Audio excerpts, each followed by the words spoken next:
Hello મિત્રો, આજે આપણે રોટલીનો એક નવો નાસ્તો બનાવવાના છીએ અને આ રોટલી મેં હમણાં જ વણી લીધી છે અને એની સાઈઝ મોટી મોટી રાખી છે. કેટલીક વાર આપણી પાસે ઠંડી રોટલી પણ પડેલી હોય છે તો એનો પણ આપણે ઉપયોગ કરી અને આ નાસ્તો બનાવી શકીએ છીએ. તો મેં આવી મોટી મોટી 5 રોટલી લઈ લીધી છે. હવે આ 5 રોટલીને હું એક એક કરીને એને ચોળી લઈશ, એટલે કે એનો ચૂરો કરી લઈશ. સરસ રીતે એનો ઝીણો ઝીણો ચૂરો કરી લેવાનો છે. તો થોડી ગરમ હશે, હજુ ઠંડી એટલી બધી થઈ નથી. જો ઠંડી રોટલી હોય તો સરસ રીતે એનો ચૂરો થઈ જાય છે, પણ આપણી આ ગરમ તરત બનાવેલી રોટલી છે એટલે થોડીક વાર લાગશે. પણ તમે જોઈ શકો છો કે મેં એની સરસ ચૂરો કરી લીધો છે. આપણો વઘાર પણ એક સાઈડ તૈયાર થઈ ગયો છે. તો એમાં અડધી ચમચી રાઈ નાખી દીધી છે. રાઈ તતડે ત્યાં સુધી હું બતાવી દઉં કે મારી મસાલાદાનીમાં જે પણ મસાલા છે એ જ મસાલા હું આ રેસીપીમાં ઉપયોગ કરવાની છું. કોઈ વધારે મસાલા મારી પાસે નથી. મીઠું, મરચું અને હળદર એ તો દરેક વાનગીમાં અથવા તો દરેક શાકમાં અથવા તો નાસ્તામાં એડ થતી હોય છે. તો આ રેસીપી એક એવી છે કે એને દરેક વ્યક્તિ બનાવી શકે છે. એકદમ આસાન છે. તો આપણી રાઈ તતડી ગઈ છે. હવે મેં એમાં જીરું નાખી દીધું છે. થોડુંક હિંગ નાખી દઈશું. ત્યારબાદ એમાં લીલા મરચાં સમારેલા નાખી દઈશું અને કઢી પત્તા નાખી દઈશું. ત્યારબાદ અડધી ચમચી મેં સફેદ તલ લીધા છે, તો એ તલ પણ હું એમાં નાખી અને તરત જ રોટલીને અંદર નાખી દઈશ વઘારમાં, કારણ કે તેલ ફૂટવા લાગશે. તો હવે આ બધો જ મસાલો સારી રીતે મિક્સ કરી લેવાનો છે. આપણો વઘાર સારી રીતે રોટલી ઉપર બેસી જાય એ પ્રમાણે એને મિક્સ કરવાનો છે. મિક્સ થઈ જાય એટલે આપણે એમાં હવે મસાલા એડ કરી દઈશું. તો એમાં નાખીશું ધાણા જીરું પાવડર,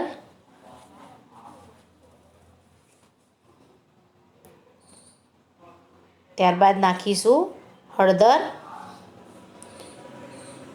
હળદરને વઘારમાં પણ નાખી શકાય છે અને સ્વાદ પ્રમાણે મરચું લેવાનું છે. મારી પાસે કાશ્મીરી લાલ મરચું છે એટલે હું થોડુંક વધારે નાખી રહી છું. જો તીખું મરચું હોય તો ઓછું નાખવાનું છે. ત્યારબાદ એમાં મીઠું એડ કરી લઈશું, પણ ધ્યાન રાખવાનું છે કે મીઠું રોટલીમાં પણ છે એટલે માપસર નાખવાનું છે. હવે એમાં થોડી ખાંડ એડ કરી લઈશું. ખાંડ નાખી એટલે સાથે આપણે એમાં ખટાશ માટે લીંબુ પણ નાખી દઈશું. તો આ બધા જ મસાલાને આપણે મિક્સ કરવાનું નથી, પણ રોટલીને એના ઉપર કવર કરી લેવાની છે. અને ત્યારબાદ એમાં આપણે 2 ચમચી જેટલું પાણી લઈ હાથમાં અને એની ઉપર થોડુંક થોડુંક છાંટી દેવાનું છે, એટલે આપણો મસાલો છે એ એકદમ ડ્રાય ન રહે અને સારી રીતે અંદર મિક્સ પણ થઈ જાય. તો હવે આપણે એને 2 મિનિટ જેવું ઢાંકી દઈશું, એટલે અંદર થોડીક વરાળ થઈ જાય અને આપણો મસાલો છે એ થોડો સીજી જાય. હવે દરેક મસાલાને આપણે એમાં મિક્સ કરી લેવાનો છે.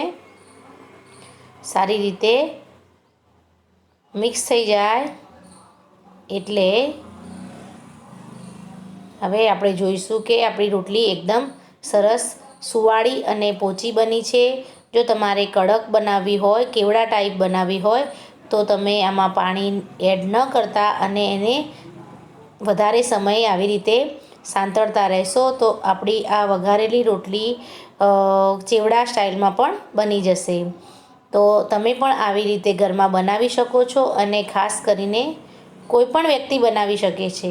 તો મેં સૂકા ધાણા નાખી દીધા છે. મારી પાસે લીલા ધાણા નથી, તો સૂકવેલા ધાણા મેં એમાં નાખી દીધા છે અને મિક્સ કરી લઈશું. અને હવે એમાં થોડો ગરમ મસાલો પણ એડ કરી લઈશું. તો નાના મોટા સૌ આ રેસીપીને આસાનીથી બનાવી શકે છે. અને તમે જોયું હશે કે મેં કોઈ પણ નવો એવો કોઈ મસાલો કે કોઈ પણ વસ્તુ યુઝ કરી નથી. સિમ્પલ અને સાદી રીતે આપણે રોટલી વઘારી છે, છતાં પણ એકદમ ટેસ્ટી રોટલી બની છે વઘારેલી. તો આવી જ રીતે તમે પણ ઘરે નાસ્તો બનાવજો. અને મેં ઉપર સર્વ કરવા માટે થોડીક એમાં સેવ પણ નાખી દીધી છે, એટલે એકદમ અલગ લાગી રહી છે વઘારેલી રોટલી. તો આવી રીતે તમે પણ બનાવજો અને કમેન્ટમાં જણાવજો કે કેવી બનાવી. અને લાઈક કરવાનું ભૂલતા નહીં, સબસ્ક્રાઈબ કરી લેજો અને નવા વિડીયોને જોતા રહેજો.